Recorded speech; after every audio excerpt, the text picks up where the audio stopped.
first bite is laptop. I think for laptop. And then I choose this one because it's more cheaper. This first.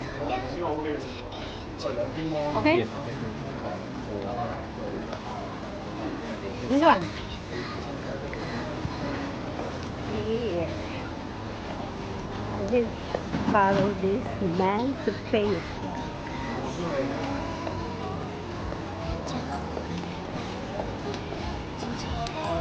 Mamadali na kasi malate na ako sa work. Now is 1:30. Sorry, not allowed to do the video na. Help me to unbox.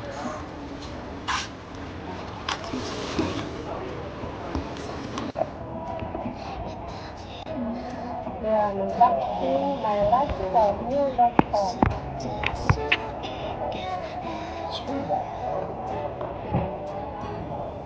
Is the one, the blue one, the one?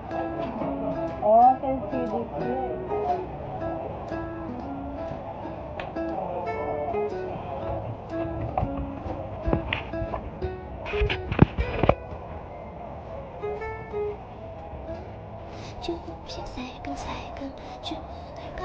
How do you set up?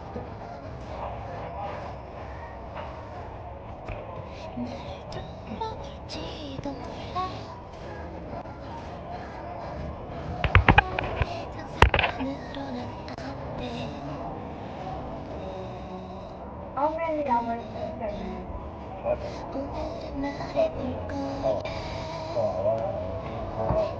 Stop.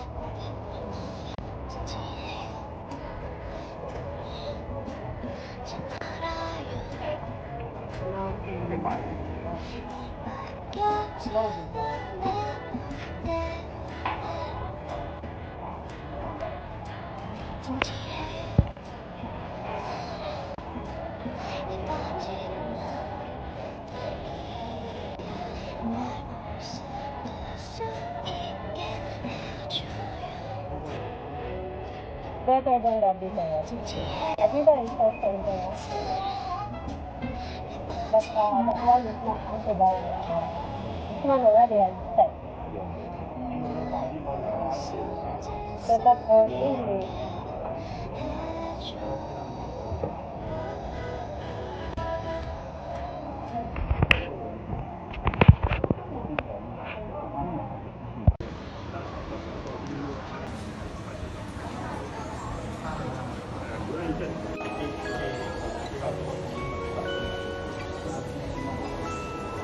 New version of pieces.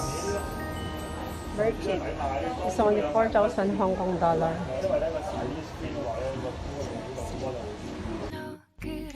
Hello guys, me Delta T. Ito ngayon, pauwi ko lang galing work. Kasi today is Monday. So kaninang umaga, punta ako sa Fortress. Dahil nakuha na namin yung voucher from government sa Hong Kong, so hindi siya pwede ka. So ang gagawin mo, pwede siya pamasahe, pagkain, at mga kung ano-ano pa. So depende na sa'yo, pero hindi siya pwede i-convert sa cash. So ang ginawa ko, bumili ako ng Fortress joke. Bumili ako ng laptop. So ngayon, nahirapan ako sa ganito. So ngayon, i-unbox ko siya. First time ako gagawa ng unboxing. Nahirapan pag medyo sabi, hindi na kayo. So, pagpili kong brand is Asus. So ngayon guys, i-open ko na siya dahil excited na ako. Hindi naman sa YT dahil ka bumili ka na laptop. So, minsan kailangan mo rin dahil sa work. Dahil, at saka hindi pa ako marunong sa mga computer, okay. Pero yung laptop, parang nahirap pa ako. Pero, may technique naman siya. So, tuturuan ako ng technique. Ito na siya. So, box pa rin siya. So, may libre siyang bag. Oh, see, may free siya na bag. So, dito muna ako sa laptop. stock. So, siya. Kanina, sinet up namin siya doon. Kasi sabi ko nga, help nila ako.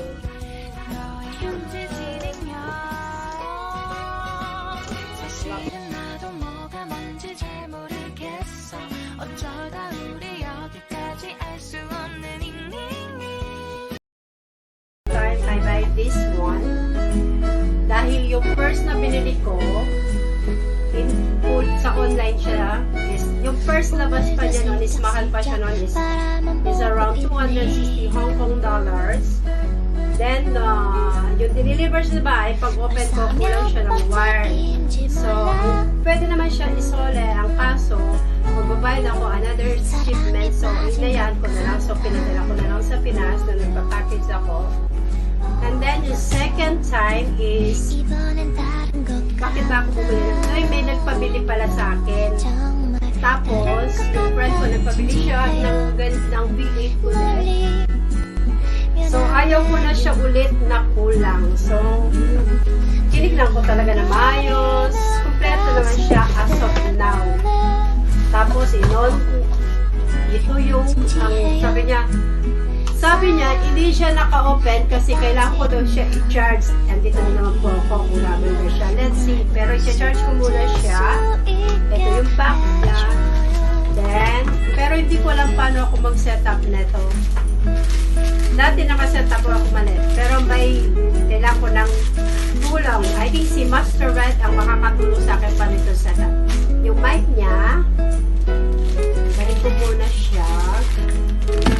And then, eto na siya. Yung isa, yung first na binili ko, diba, wala ko lang siya ng wire. And then, yung dito niya, medyo butas siya. So, wala talaga chance. Pero anyway, nakakabili naman daw ng mga spare parts. Kung lang. Ito na siya. Then, ito na yung next.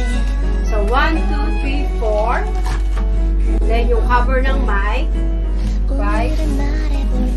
Then, yung lagayan niya. 7, 8. Itong wire niya.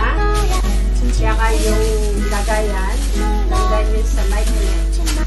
Then, meron siyang dalawang wire. At tatlo pala siya. So, let's see paano to siya iayos. Pag-aaralan ko pa siya. Sana perfect na siya ngayon. Okay na sana wala nang kulang to. Ito na siya yung manual, how to put. And then this one, di ko lang, I don't know what is this. It's paper. Turn on your amplifier for mixing board. Set the volume. Okay? Okay guys, thank you for watching. This is Delcat Bidon for